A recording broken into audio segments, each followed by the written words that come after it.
Heather is currently safe and is working for a company in Iowa that assists children with disabilities. She says she loves her job. I'm standing here in Reinhardt's Music and Video in Kirksville, which is the oldest record store on the Western Hemisphere. It is cold out here, and I know I do not have to tell you guys that. You already know. And some of you don't have the luxury of being able to stay inside. The investigation is still ongoing, and there will be more information released soon. The autopsy is scheduled for tomorrow, and officers say as soon as they get information, they will inform the public. You know, guys, I am so tired of this weather, this cold, this snow, and I bet some other folks are too.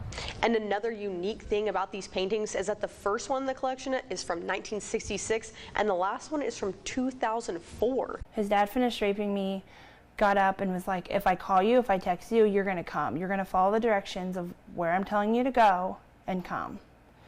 And I was scared. Heather grew up in a small town in south central Iowa. She played sports, she came from a good family, and she got good grades. That all changed 5 months into a romantic relationship during her freshman year of college. She never thought she would end up being sold into sex trafficking. But at this instant, in 2009, it was happening to me here in Iowa. And that was scary. And so over the next, 9 years, I was trafficked. They would call and I would go. I was literally a full-time student by day. I would work 2 jobs, 3 jobs, and was sold through the night. Heather was trafficked on farms, through the interstate system at truck stops and hotels. She was sold to construction workers passing through the town she lived in, and even to people who attended racing events in her small town. Heather says she didn't tell anyone about being trafficked for several reasons. She didn't want her family to be ashamed of her. The traffickers were threatening to hurt her family, including her young nephew, and she wanted love from the man manipulating her. It was something that I had to do to get my boyfriend's acceptance, to continue to be loved. Physical abuse also played a part in Heather's hesitance to get help. I had had some pretty extensive surgeries, and my traffickers had actually kept reopening my incisions to keep me from talking, to remind me that I'm owned. Heather says at first, not even her own family would believe that something like this could happen in their community. But I just remember my mom telling me, this is stupid, Heather, this doesn't happen. This would never happen to me. I would fight him, I would kick him, how did you let this happen? I think it was when the FBI showed up at my house and told my mom, this really is happening, that they were like, whoa. I feel like the conversation of trafficking is happening more and more. I think it's going to take between 5 to 10 years for all law enforcement agencies to get on board that it's real and it's here. Missouri Senator Claire McCaskill knows all about sex trafficking. Her effort to have a website that facilitated trafficking shut down created a law that has become a starting point to ending the epidemic. These are young people that are getting caught up and then they can't escape. And it is important that we have in the law the right tools to go after the pimps that are selling these children for sex. There is no one who deserves prison more than that. Heather says instead of giving advice to survivors, she has advice for those on the outside who could help. Be willing to help somebody. Don't judge. Don't tell them it doesn't happen. Even if this person is a compulsive liar, if they come out and tell you that they have been trafficked, take that as their one truth. Heather is currently safe and is working for a company in Iowa that assists children with disabilities. She says she loves her job. Leah Kemple, KYOU, News for You. This is Brooklyn, Iowa. The last place 20-year-old Molly Tibbetts was seen just before her disappearance after taking a jog. Community members are saying that they're surprised and shocked that something like this could happen in such a small, safe, rural community. Everybody knows everybody, and it's a good small town, polite people, whatever. It's kind of scary to think that what's happened. The Poweshiek County Sheriff's Office announced that the search is still going strong. Since July 19th, law enforcement and volunteers have searched tirelessly for Molly. On any given day, upwards of 30 to 40 investigators are working on this case. Molly was last seen wearing dark running shorts, a pink athletic top, and running shoes while running the streets of Brooklyn. Director of Investigative Operations in Iowa's Department of Public Safety, Kevin Winker, says though this has been a difficult time for all involved, the community appreciates the strength and support that has been shown.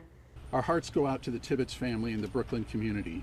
Not knowing what has happened to a loved one who has gone missing is a terrible experience, and every day without them is more painful. We've appreciated their cooperation during a very difficult time and have assured them our primary focus is in finding Molly. Law enforcement says they will continue searching for Molly, carrying on ground, canine, and air searches. Our focus right now is to find Molly. We need to find Molly, so that anything that you can do or anybody in the community can do to help us do that, that would be very much appreciated.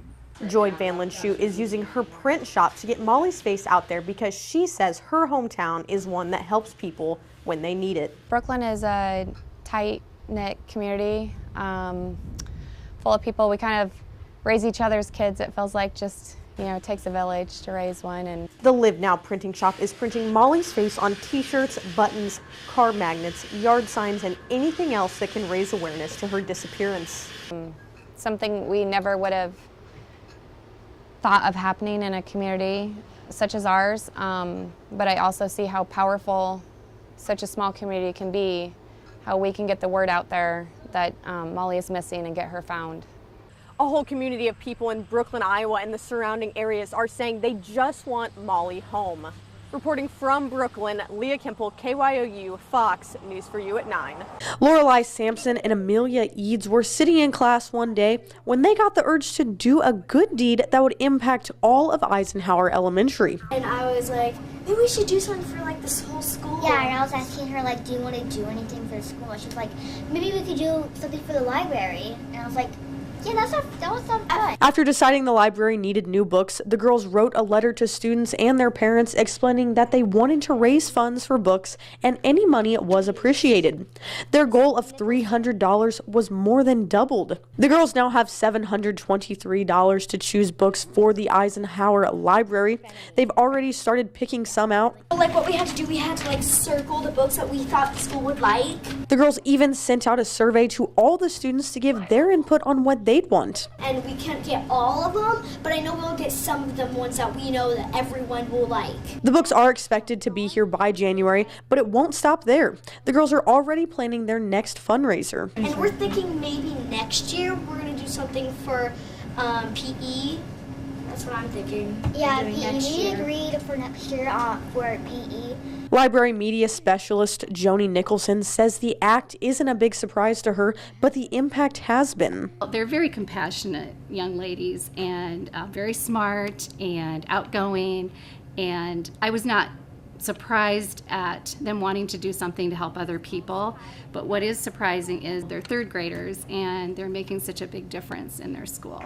Nicholson says Amelia and Lorelei have made the whole district proud. I'm very proud of these girls. Here in the Ottumwa Community Schools, we really try to engage and empower our students, and I think this project has really emulated those characteristics. Lorelei and Amelia have a little bit of advice for their fellow classmates and anyone else who will take it. If you want to do something, you can do it if you want. Yeah. Good evening. Thanks for joining us. I'm Chase Shire. I'm Leah Kemple. Governor Kim Reynolds unveiled a new application for felons to restore their voting rights today. Coming up tonight on KYU Fox 15 News for You at 9, and Ottumwa Hospital is doing what it can to make the lives of those in wheelchairs easier. And Indian Hills hosted a fundraiser tonight, allowing supporters to take home a handmade craft. These stories and more as KYU Fox 15 News for You at 9 starts right now. Over the past couple of years, you probably recall stories focusing on children's safety when it comes to furniture tipping over on top of them. Thousands of furniture pieces have been recalled for safety concerns due to the potential for them to tip over and injure children.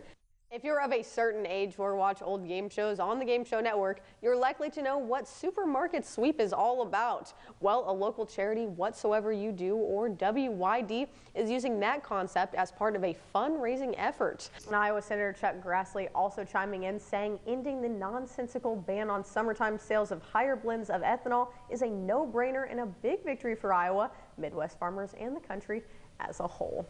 Fox News has been told the caliphate, the last ISIS stronghold, is liberated. A U.S.-led coalition completely destroyed what is known as the caliphate, the Islamic pseudo-state created in Iraq and Syria by ISIS. After days of continued pounding on the last remaining ISIS fighters, the final offensive is over.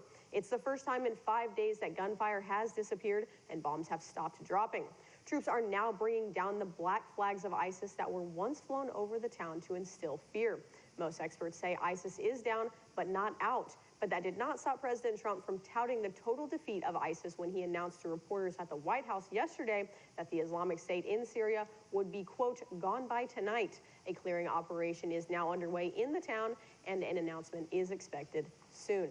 It's official, there's a new sheriff in town. The Wapello County Supervisor certified last week's election results, and Don Phillips was the winner with 2,004 votes. We have all heard that saying that it is never too late. A new study shows that it is true when it comes to eating your fruits and veggies in order to improve your life. Today, the White House is firing back after House Speaker Nancy Pelosi said she does not support the impeachment of President Trump, the top Democrat making her strongest comments yet on the topic and setting up a potential battle with some fellow Democrats who have pushed for impeachment. Hyperloop technology involves a tubular track through which a train-like pod carries passengers at speeds up to 640 miles per hour. It's not cheap. Some estimates have put the cost at $25 million to $27 million per mile, excluding land acquisition. Well, that is going to do it for us tonight. Thank you so much for joining us. We will see you back here tomorrow.